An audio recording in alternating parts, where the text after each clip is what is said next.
From drug dealer. Matthew and Martin were Marek's best friends in school. If a fight broke out at school, the same three teens were always to blame: Matthew, Martin, and Marek.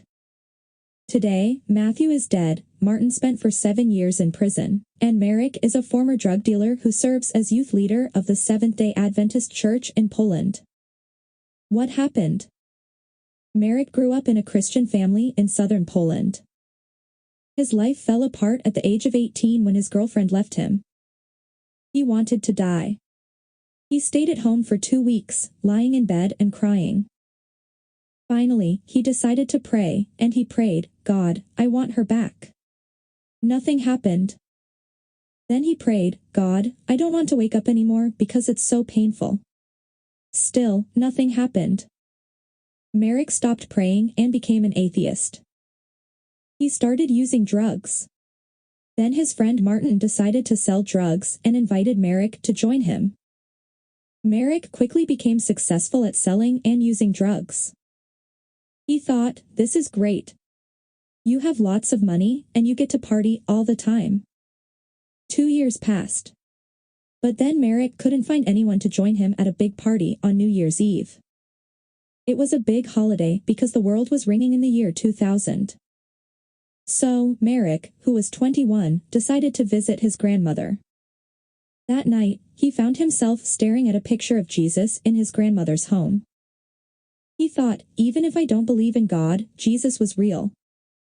He was here. This year, we are celebrating the 2000th anniversary of his birth. His thought drifted back to how he read the Bible as a boy. He remembered that the Bible depicted Jesus as a good person who treated people well. He thought, Jesus was good. Am I good? At that moment, he heard a voice. It said, "Yes, you are good. You are as good as me." To this day, Marek doesn't know who spoke. But the voice caused him to start to think seriously about the existence of God. Several days later, Marek visited a woman who promised to reveal his future. She shuffled cards in her hands and warned about the end of the world. "This world is coming to an end," she said. "People have to pray. People have to convert." Marek was astonished and asked when the world would end. She said in exactly 1 year. Marek believed her. Around that time, Marek started to read the Bible because he wanted to know how the world would end. He thought Revelation would provide answers, but he read the book 3 times and understood nothing. Turning to the Gospels, he was amazed to learn that Jesus had a kingdom where people would be happy and live forever. He wanted to be in that perfect kingdom when the world ended. Between parties, he sought information about how to get into that kingdom. One night, after a party, he was sitting in a car, eating takeout food with friends. Out the window he saw a bookstore called Signs of the Times. The name caught his attention.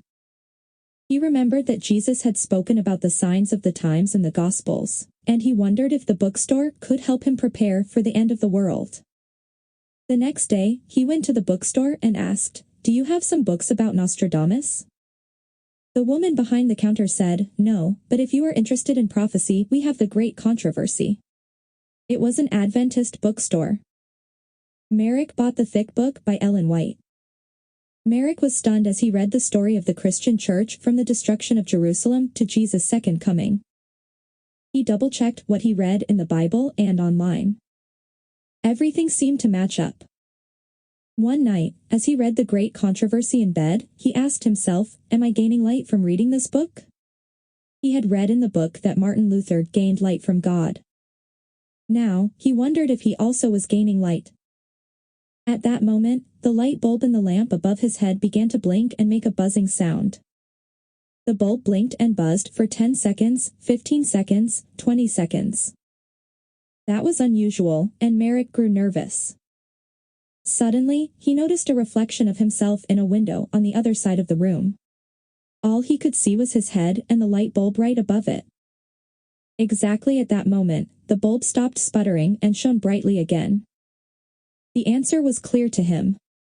He thought, "Yes, I have light like this bulb above my head."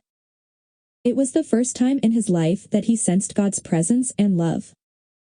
He knelt and said, "God, if you are like this, I want to serve you." Thank you for your 13th Sabbath offering in 2017 that helped build a television studio for Hope Channel Poland.